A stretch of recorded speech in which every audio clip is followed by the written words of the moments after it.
गुरुर्ब्रह्मा गुरुर्विष्णु गुरुर्देवो महेश्वरा गुरुः साक्षात् परब्रह्म तस्मै श्री गुरवे नमः।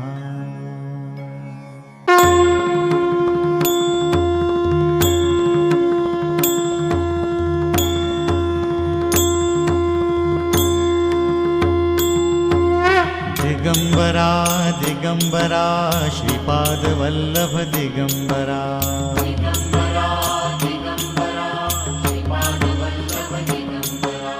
दिगंबरा दिगंबरा श्रीपादवल्लभ दिगंबरा दिगंबरा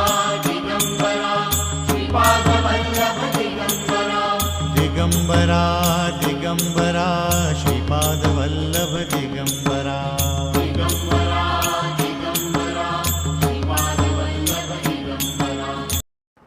శ్రీపాదరాజం శరణం ప్రపద్యే. శంకరభట్టు మహారాజుల సంవాదము. నన్ను రాజసముఖమున నిలబెట్టిరి. నాకు ముచ్చెమటలు పోయిచుండెను. శ్రీపాద శ్రీవల్లభులు నన్ను ఎంతటి పరీక్ష చేయుచుంటిరి అని తలంచితిని. శ్రీపాదుల నామమును మనస్సులో అవిశ్రాంతముగా జపించుకొనుచుంటిని. నాలో గతములో ఎన్నడూ లేని ధైర్యము కలుగసాగెను. రాజు అందరినీ ప్రశ్నించినట్లే నన్ను కూడా అంతకు ఇంతైనా ఇంతకు ఎంతగును అని ప్రశ్నించెను. ఇంతకు అంతే అని గంభీరముగా బదులిచ్చి తిని.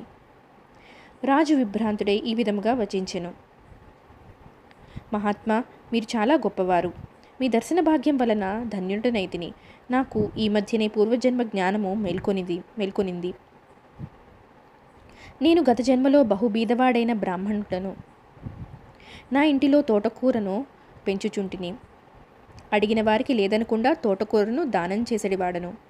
నా నుండి తోటకూర దానము పొందిన బ్రాహ్మణులు నాకంటే కూడా ధనికులు, అన్నపానములకు లోటు లేనివారు. వారు నా నుండి దానము పొందుటయే కానీ ఏనాడు నాకు సహకరించలేదు, నాపై దయచూపలేదు. ఆబ్దికములకు కానీ వివాహములకు కానీ వారి తరపున నన్ను పంపినప్పుడు విశేషముగా దక్షిణలు సంభావనలు వచ్చేటివి. అందుండి 100 వంతులలో ఒక వంతు మాత్రం నాకిచ్చి 99 వంతులు వారే స్వీకరించడివారు. శ్రమ నాది, ఫలితం వారిది అన్నట్లుండేది. పైగా నా ఇంటి నుండి తోటకూరను ఉచితముగా పొందడివారు. నేను కటిక దారిద్ర్యమునే అనుభవిస్తూ తోటకూరను మాత్రం యథావిధిగా దానం చేస్తూనే ఉండేవాడిని. ఆ బ్రాహ్మణులు తోటకూర ఎంతో రుచిగా ఉన్నదనియూ ప్రతిరోజు తినుట వలన హాని ఏమీయూ జరగలేదనియూ చెప్పుచుండరివారు. కాలచక్రము గిర్రును తిరిగినది. పూర్వజన్మలో నేను కటిక దరిద్రావస్థలో ఉండి కూడా తోటకూర దానము చేయటం వలన ఈ జన్మలో రాజుగా జన్మించి తిని. పూర్వజన్మలో నా వద్ద తోటకూర దానము పొందిన ఆ బ్రాహ్మణులు ఈ జన్మలో నా రాజ్యములోనే బ్రాహ్మణులుగా జన్మించిరి. ఆ విధంగా నేను వారికంటే ఎన్నో రెట్లు ధనవంతుడగును, శ్రేష్ఠుడుగను జన్మించి తిని. తోటకూర దానము చేయటం వలన రాజయితిని కదా, మరి ఇప్పుడు అప్పటికంటే ఎన్నో రెట్లు బండ్ల కొలది తోటకూర దానం చేయించుచున్నాను. ఈ దానమునకు ప్రతిఫలంగా నేను పొందబో మహోన్నత స్థితి ఏమిటి అని ఈ వింత ప్రశ్నను వేసి తిని. దానికి మీరు మాత్రమే సరైన సమాధానం చెప్పితిరి అని ముగించెను. అంతట నేను, రాజా, పూర్వజన్మలోని పరిస్థితుల దృష్ట్యా మీ వద్దనున్న తోటకూర ఎంతో విలువైనది.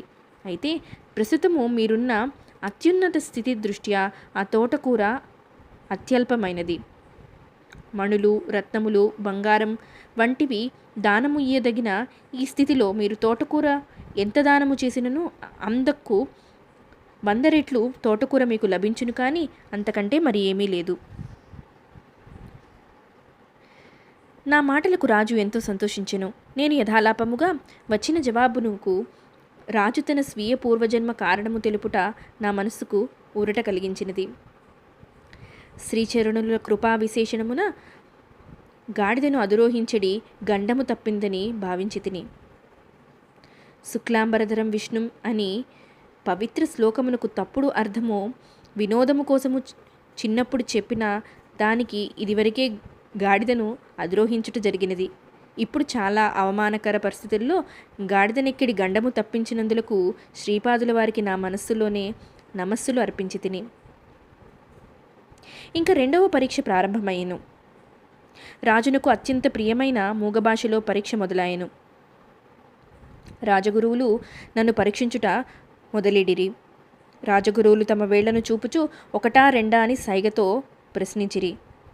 నీవు ఒక్కడివే వచ్చుచున్నావా లేక మరొకరు ఎవరైనా తోడున్నారా అను అర్థముతో రాజగురువులు అడుగుచున్నారని అనుకుని ఒక్కడనే వచ్చి తినని ఒక వేలు చూపుతూ సైగలతోనే ఉత్తరమిచ్చిని. తదుపరి వారు 3 వేళ్లు చూపిరి. 3 సంఖ్య నాకు దత్తాత్రేయుల వారిని స్ఫురింపచేసింది. మీరు దత్తభక్తులా అని ప్రశ్నించితిరా అనుకొంటిని. భక్తి అనున్నది గుప్తముగా ఉండవలసిందని భావించి పిడికిలి బిగించి చూపి ఇది రహస్యమైన విషయమనియు అది హృదయాంతరంగమందలి విషయమని తెలియజేసి తిని. దానికి రాజగురువులు తీయటి తినుబండారములు బతిమాలు ధోరణితో సైగలు ఇవ్వబోయిరి. నేను అది వలదని వారించుచు నా వద్దనున్న అటుకుల మూటను చూపి అందుండి కొన్ని అటుకులు తీసి వారికిచ్చి తిని. నాకు తీయటి తినుబండారాల కంటే అటుకులు యందు ఇష్టము ఎక్కువనియు మీరు కూడా వీటిని రుచిని తెలుసుకోవచ్చనియు నా భావము. అప్పుడు రాజగురువులు ఉదాత్త స్వరముతో, రాజా, ఇతడు గొప్ప పండితుడు, వేదాంగములను అవపోసన పట్టిన మహాపండితుడని తెలియచున్నది. ఇతడు మూగభాషలో కూడా మహాపండితుడని శ్లాఘించెను. నాకంతయును అయోమయంగానున్నది. అప్పుడు రాజగురువు రాజునకు ఇట్లు తెలియపరిచెను. రాజా, శివకేశవుల వారు ఇద్దరున్నారు కదా, వారిద్దరూ ఒకటేనా వేరువేరా అని ప్రశ్నించి తిని. ఒకవేళ చూపుచూ ఇతడు వారిద్దరూ ఒకటే అని తెలియజేసెను. బ్రహ్మ విష్ణు మహేశ్వరులని ముగ్గురున్నారు కదా అని 3 వేళ్లను చూపి తిని. అందులకు ఇతడు తన ముష్టి బిగించి ఒకే చేతికి 5 వేళ్లు ఉన్నను సమిష్టిగా లేవా అని ఎదురు ప్రశ్నించెను. నన్ను తమ శిష్యునిగా స్వీకరించవలసిందని మధుర పదార్థములు ఇవ్వబోతిని. తనకు అటువంటి ప్రశిష్యుల గోల ఏమీ లేదనియు కుచేలుని వలె తను సంతుష్టితో జీవించే వ్యక్తిననియు తెలియజేయుచు నా అభ్యర్థనను కాదని తన వద్దనున్న అటుకులు నాకిచ్చెను. నేను దిగ్భ్రాంతికి గురైతిని. ఆహా, లోకములోని మనస్సులు వాటి ఆలోచనలు అర్థము చేసుకున్న పద్ధతులు ఎంత విభిన్నంగా ఉన్నవి అని ఆశ్చర్యపోతిని. ఇక 3వ పరీక్ష ఆఖరి పరీక్ష. రాజగురువు చమకములో పనసలను చదువుతూ వాటి అర్థమును వివరించమనెను. శ్రీవల్లభులను తలుచుకుని నాకు తోచిన రీతిలో ఇట్లు వ్యాఖ్యానించి తిని. ఏకచమే అనగా 1, త్రిసచమే అనగా 1, 3 కలిపి. వర్గమూలము కనుగొనగా 2. పంచచమే అనగా 4నకు 5 కలపగా 9 వచ్చును. దాని వర్గమూలము 3 అగును. సప్తచమే అనగా ఇందాక వచ్చిన 9కి 7 కలపగా 16 వచ్చును. దాని వర్గమూలము 4. నవచమే అనగా ఇందాక వచ్చిన 16కు 9 కలపగా 25 వచ్చును. దాని వర్గమూలము 5. ఏకదశచమే అనగా ఇందాక వచ్చిన 25నకు 11 కలపగా వచ్చిన 36నకు వర్గమూలము 6. త్రయోదశచమే అనగా 36నకు 13 కలిపి వర్గమూలము కనుగొనను 7 వచ్చును. పంచదశచమే అనగా 49కి 15 కలిపిన 64 వచ్చును. దాని వర్గమూలము 8.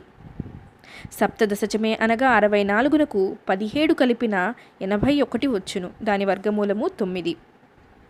నవదశచమే అనగా 81కి 19 కలపగా 100 వచ్చును. దాని వర్గమూలము 10.